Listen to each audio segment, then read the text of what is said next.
You got to know when to hold, know when to fold up, know when to walk away, know when to run. We go into this little restaurant, and there's 4 or 5 of us, and we go in and we sit down, and we just kind of stumbled into this place, and sitting over the corner are 10 Rastafarians, you know, and they kind of look over at us and they give us this real angry look, and I'm telling my friends, you know, maybe we're in the wrong spot.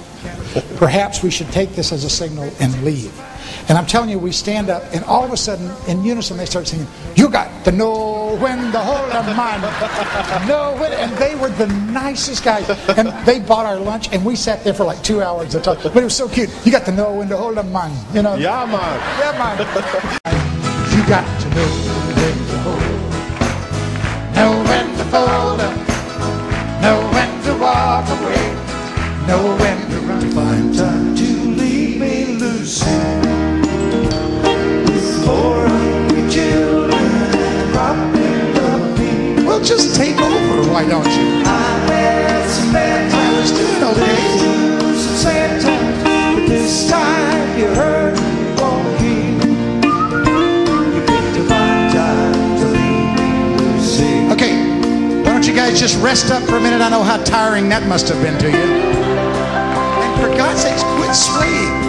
Can you not tell you're doing that? I started this song and everybody in here kind of gradually. You look like a room full of Ray Charles. You got the right one, baby! You got to know when to hold, know when to fold up, know when to walk away, know when to run. So I'm telling you, we're convinced that halfway through this show, we can actually tell from here married couples from unmarried couples. Do you think I'm kidding? You can watch for yourself. We start singing the love songs, the unmarried couples, they lock up like, oh my God, this is forever. Yeah, right. Yeah. Right. But keep your eyes on those married couples. They accidentally brush against each other. It's like, get away. 7 kids is enough for one family on Sunday. We were in St. Louis the other night. I was singing through the years. I looked down this little elderly couple, literally seated right here. No question in my mind, that couple had been married 50 years and they were married today. She got so excited about the lyrics and through the years. She reached over, put her arms through her husband's arms, laid her head on his shoulder. I actually heard that man say to his wife, I didn't like that song then.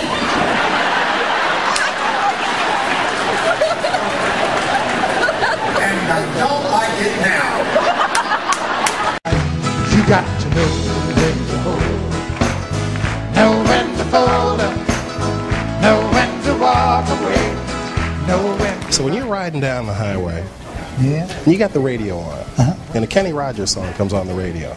You sing along with it? Absolutely. You do? Don't you? Of course I do. And kill it too. I'm sure you do. I'd like to hear that. I'd like to hear. I may get you to join me on one of these tonight. That would be fun. The album that's never released by Kenny Rogers and This Mark is McHugh. live TV, Mark. You know. You got to know when to hold, know when to fold up, know when to walk away, know when to run. I know you guys may think that a grown man should not be frightened. But I tell you, I was scared to death. It's the fastest I have ever driven in my life, and we were side by side. And old Billy Flint crashed through the wall and went sailing out into this lake, into this dark, murky water that we all knew had alligators in it. Alligators? And up comes old Billy Flint, just a gurgling for air, and they stopped the race. Holy shit. Then up comes this man-eater, jumping out with a head the size of a shovel. And the body the size of a washtub. I mean, this mother was big. And there was a big swirl of black water.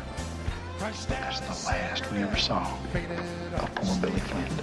But you know what we did find? We pulled his car out of the mud. What, Brew? We found alligator teeth the size of cut silver dollars embedded in the fenders. And no tires. I mean, that alligator was so mean, he ate the damn tires. Yeah. That's all. You know what? I'll bet that's why they make handbags out of alligators from this. I don't get it. Because of their rubber content. That's what makes them waterproof. You goof. Ready for bed, everybody? You guys believe everything. Good night, Bruce. Bye, guys. Good night, Bruce. You got to know when to hold, know when to fold up, know when to walk away, know when to run. For those of you who didn't see it, and first of all, right here in New York, there was a guy, we had a store. If you drive by a food store and they're cooking food, it smells wonderful. Yeah. If you're 5 floors above it and they start at 9 o'clock in the morning, every morning, it is not a wonderful fragrance. So this guy literally sued us to get us to move out of this building. And when he couldn't win the lawsuit originally, he put out a big sign over his thing that said "Bad Chicken," and had a sign point. And Jerry Seinfeld lived somewhere in that area, and he saw this and did this whole episode on it. And I personally think that's one of the funniest shows they have ever done. All with a sign saying "Bad Chicken." A bad chicken. He turned back toward the window, punched out a cigarette, faded off to sleep.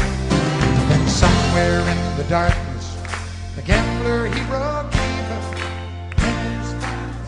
We found an ace that I could keep. You got to know